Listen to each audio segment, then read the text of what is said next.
لله رب العالمين وبه نستعين وصلى الله وسلم على سيد الأنبياء والمرسلين وعلى آله وأصحابه أجمعين ومن تبعهم بإحسان إلى يوم الدين أما بعد. مدرسہ حمایت الاسلام کے محترم صدر اور ذی وقار ناظم کلیہ، دیگر اساتذہ اکرام اور عزیز طلبہ، اس نشست میں میرے اور آپ کے لیے بطور طالب علم ایک اہم اور ضروری بات آپ کے سامنے رکھوں گا انشاءاللہ تعالی.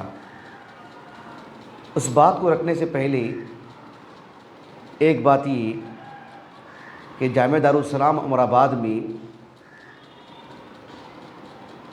پڑھنے کے دوران ہی سے مدرسہ حمایت الاسلام کا نام ہم سنتے آ رہے ہیں، لیکن اللہ رب العالمین کی طرف سے فی الحال ہمیں یہ سعادت ملی ہے کہ میں یہاں پر موجود ہوں.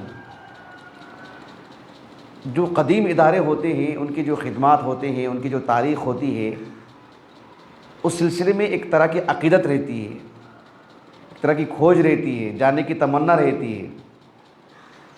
اور نہ ہی کہ آج میں یہاں پر موجود ہوں الحمدللہ، ساتھ میں یہاں پر ناظم کلیہ، دیگر جو قدیم اساتذہ ہیں، ہمارے معاصرین ہیں، ان سے جو پیار اور محبت جو تکریم ملی ہے، اس کے لیے ہمارے پاس الفاظ نہیں ہیں. اور سب سے دلچسپ بات یہ ہے، استاذ الاساتذہ مولانا حافظ الرحمن اعظمی عمری مدنی رحمہ اللہ، آپ نے اپنی ایک تحریر میں لکھا جو مجلہ البیان کے آغاز میں وہ موجود ہے. کہا کہ تقریباً 1960 جب آپ زیر تعلیم تھے جامعہ اسلامیہ مدینہ طیبہ میں، وہاں پر آپ کی جو ہے ملاقات ہوئی تھی جناب حکیم عبد القادر صاحب سے رحمہ اللہ. وہاں پر اس کے مشورے ہوئے ہیں، وہاں سے اس کا آغاز ہوا ہے، پھر جو ہے اس کی تاسیس ہوئی وغیرہ وغیرہ. ایک مبارک جگہ پر، ایک محترم جگہ پر. میں مختصر سے وقت میں ایک اہم بات آپ کے سامنے رکھوں گا، وہ یہ ہے کہ اللہ سبحانہ و تعالیٰ کی جو تخلیق کے مظاہر ہیں بہت ہیں، اس میں ہم انسان بھی ہیں. اللہ سبحانہ و تعالیٰ نے ہمیں جو پیدا فرمائے ہیں، تخلیق کا یہ جو ہم مظہر ہیں، اس میں بہت ہی مضبوطی ہے، حسن ہے، جمال ہے. لیکن ضروری ہے کہ ہم اس حسن کو باقی رکھیں. اللہ تعالیٰ کی یہ جو تخلیق ہے، صنع اللہ الذی اتقن کل شیء، اس کے ساتھ چھیڑخانی نہیں ہونی چاہیے. اللہ تعالیٰ کی یہ جو خلقت ہے، اس میں تغیر نہیں لانا چاہیے، اس میں کسی طرح کی تبدیلی نہیں کرنی چاہیے، اس کو مسخ نہیں کرنا چاہیے. بہت بڑا خسارہ ہے اس میں، بحیثیت انسان بھی اور بحیثیت ایک دینی طالب علم بھی. ہماری اپنی ایک شناخت ہے، اس کا احترام کرنا چاہیے. سارے انسانوں میں جس طرح سے مسلمانوں کا لباس، ان کا چلن پھرن، ان کا اٹھنا بیٹھنا سب جو ایک تمیز پیدا کر دیتا ہے، ویسے ہی ایک دینی طالب علم کی اپنی شخصیت ہے، اس کی اپنی شناخت ہے. اس کا لباس، اس کا اٹھنا بیٹھنا، اس کا چلنا پھرنا، اس کی گفتگو، اس کے سر پر ٹوپی، پھر اس کا ایک عام لباس جس سے معلوم ہو کہ یہ حافظ قرآن ہے، یہ عالم دین ہے. اس احساس برتری کے ساتھ جینا چاہیے، احساس کمتری کے ساتھ نہیں. کبھی کسی مرحلے میں مروب نہیں ہونی چاہیے، ہماری شناخت کی حفاظت کرنی چاہیے. میں آپ کو ایک اہل علم کی زبانی ایک اہم بات بتاتا ہوں. ایک کتاب ہے طبقات الشافعیہ الکبریٰ، علامہ تاج الدین عبد الوہاب السبکی رحمہ اللہ، جو علامہ تقی الدین السبکی رحمہ اللہ کے فرزند ہیں. اپنے وقت ایک بڑے عالم دین، 771 ہجری آپ کا سن وفات ہے. آپ کی جو کتاب ہے طبقات الشافعیہ الکبریٰ، اس میں آپ نے ایک عالم دین کا ترجمہ حیات میں ایک خاص بات بیان کی ہے، جن کا نام ہے احمد ابن عیسیٰ ابن رضوان، کمال الدین لقب تھا آپ کا، ابو العباس کنیت تھی آپ کی، القلیوبی۔ امام ذہبی رحمہ اللہ نے ان کا سن وفات 680 پر 9 ہجری بتایا ہے، لیکن تاج الدین السبکی رحمہ اللہ نے 691 آپ کا سن وفات ہجری بتایا ہے۔ اپنے وقت کے وہ ایک عالم دین ہے، 7ویں صدی ہجری کے اواخر کی۔ ایک کتاب ہے التنبیہ فی الفقہ الشافعی، جو ابو اسحاق ابراہیم ابن علی ابن یوسف الشیرازی رحمہ اللہ کی ہے، التنبیہ فی الفقہ الشافعی، 476 ہجری سن وفات ہے آپ کا۔ اس کتاب کے شارح بھی ہیں آپ۔ اچھا، بات کیا ہے وہ میں آپ کو بتا رہا ہوں۔ علامہ تاج الدین السبکی رحمہ اللہ نے کہا کہ شیخ احمد ابن یوسف ابن رضوان، جن کا بھی میں نے نام ذکر کیا آپ کے سامنے، انہوں نے جو کتاب ہے التنبیہ فی الفقہ الشافعی، اس کی شرح کے دوران آپ نے ایک بات لکھی ہے اس آیت کریمہ کی تفسیر میں، جو سورۃ الاحزاب کی ہے۔ اللہ تعالیٰ نے فرمایا یا ایھا النبی قل لازواجک وبناتک ونساء المؤمنین یدنین علیہن من جلابیبہن ذلک ادنی ان یعرفن فلا یؤذین۔ اس آیت میں جو سورۃ الاحزاب کی ہے، اللہ تعالیٰ نے رسول اللہ صلی اللہ علیہ وسلم کو اس بات کی طرف ارشاد فرمائے کہ آپ اپنی بیویوں کو، اپنی بیٹیوں کو، اور عام جو مسلم عورتیں ہیں، مسلم خواتین ہیں، ان کو جلباب یعنی نقاب کا حکم دیا گیا کہ نقاب پہنیں، برقع میں رہیں، با پردہ رہیں۔ ایسا کیوں؟ کہا کہ ذالک ادنی ان یعرفن فلا یؤذین، کہ ان خواتین میں جو بے پردہ ہیں ان کے مقابل مسلم خواتین با پردہ رہیں، تاکہ ان کا با پردہ رہنا اس بات کی علامت ہو کہ یہ مسلم خواتین ہیں، یہ شریف خواتین ہیں، یہ دیندار خواتین ہیں، تاکہ کوئی ان کے ساتھ چھیڑ خانی نہ کرے، ان کے اپنی شناخت باقی رہے، وہ باہر جائیں تو لگے کہ جو یہ مسلم خواتین ہیں۔ ذالک ادنی ان یعرفن فلا یؤذین، تاکہ انہیں کسی طرح کی کوئی اذیت نہ ہو، ان کی اپنی شناخت ہونی چاہیے۔ اس آیت کریمہ کی تفسیر میں شیخ احمد ابن یوسف ابن رضوان القلیوبی رحمہ اللہ کے حوالے سے علامہ تاج الدین عبد الوہاب السبکی رحمہ اللہ نے نقل کیا ہے کہ آپ نے کہا کہ ان ما يفعله علماء هذا الزمان من لباسهم من سعة الاكمام وكبر العمى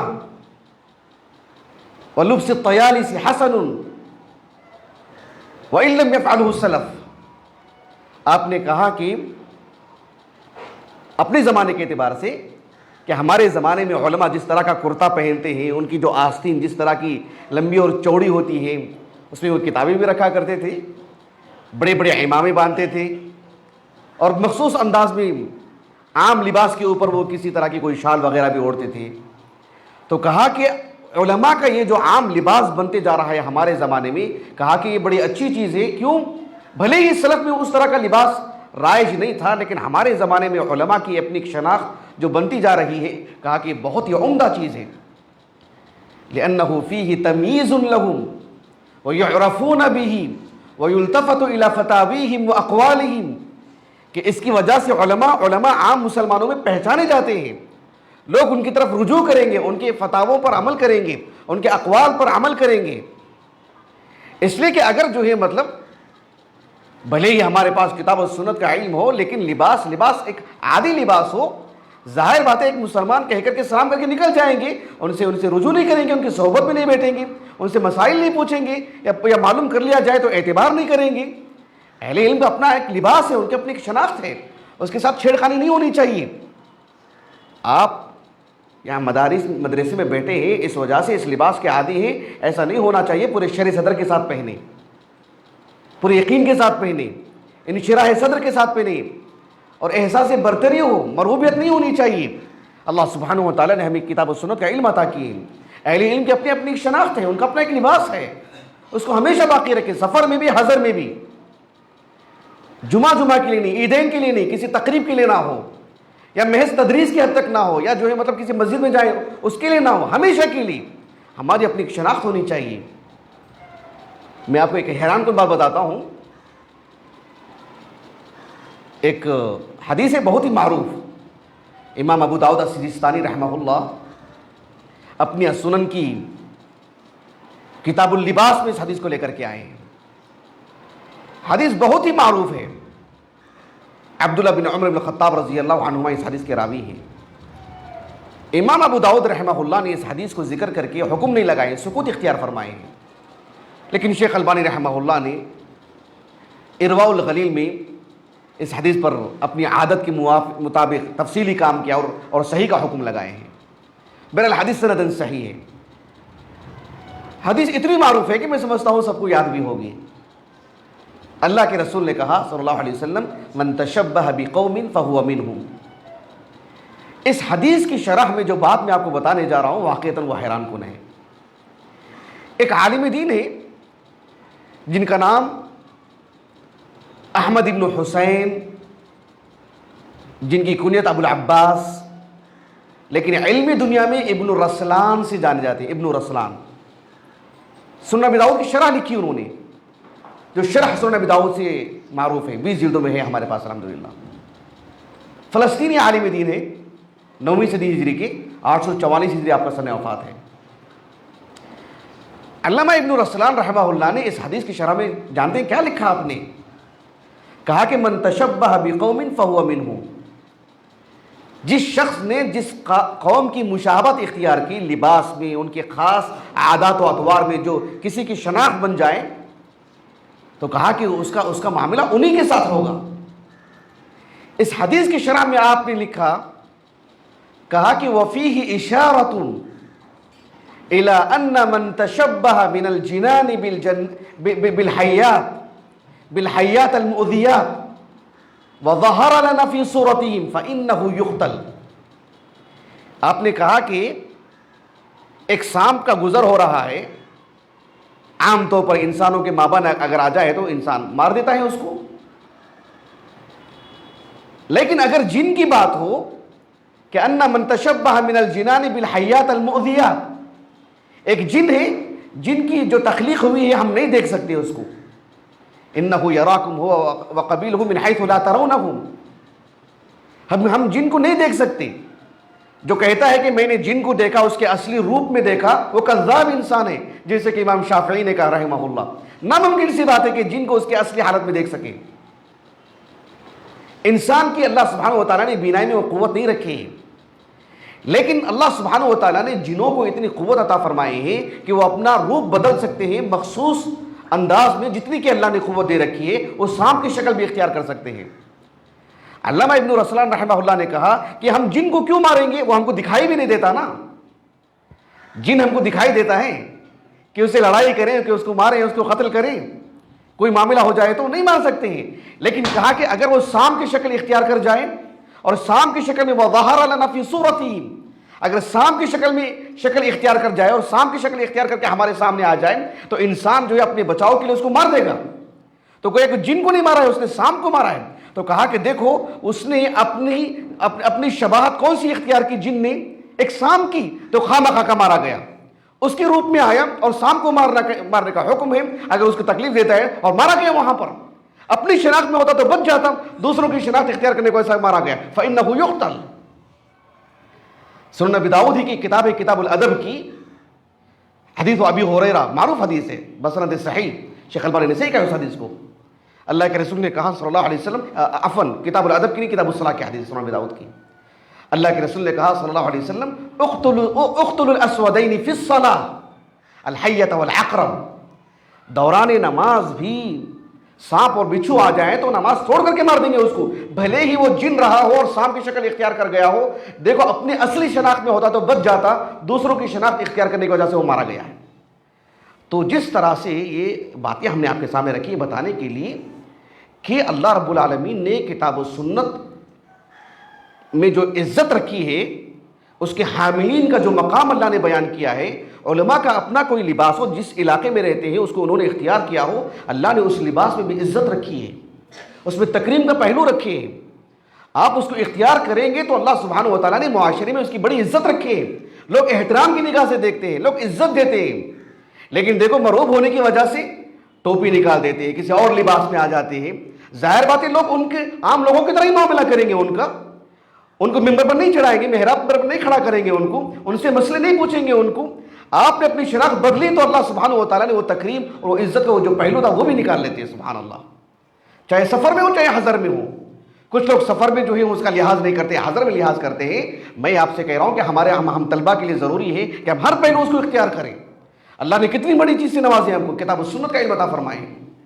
ہمارے جو بزرگوں نے، حکیم عبد القادر صاحب رحمہ اللہ، یا ان کے جو بھی مشاورین رہے ہیں، استاد الاساتذہ مولانا حافظ رحمٰن اعظم رحمہ اللہ ہوں، یا آپ کے بڑے فرزند ہوں مولانا ثناء اللہ عمری رحمہ اللہ، یا جو جامعہ دارالاسلام عمر آباد کے ایک عرصے تک جو سرپرستی رہی ہے، ان بزرگوں کا کیا مقصد رہا ہے، اور جو ان کے اخلاق ہیں، چاہے جو ہے ان کی سلبیہ اولاد ہو، چاہے جو ہے مطلب ان کی جو معاونین ہو جو اس ادارے کو لے کے چل رہے، کیا مقصود ہے اس سے مقصود یہ ہے کہ جو کتاب و سنت کا علم حاصل کرنے والے یہاں پر آئیں، اس کی نشر و اشاعت کرنے والے ہوں، اس کو جو عام کریں، تو ظاہر بات ہے اہل علم کا جو عام لباس ہے جس معاشرے میں، اس کو آپ ہمیشہ باقی رکھیں، سند لینے تک بھی، سند لینے کے بعد بھی، ہمیشہ کے لیے کسی طور پر بھی، چاہے آپ جو ہے مطلب بس اسٹینڈ چلے جائیں، ریلوے اسٹیشن چلے جائیں، ہوائی اڈے پہ چلے جائیں، کسی اور ملک میں چلے جائیں، ہوٹل چلے جائیں، صرف مسجد کے حد تک، مدرسے کے حد تک اس لباس کو نہ رکھیں۔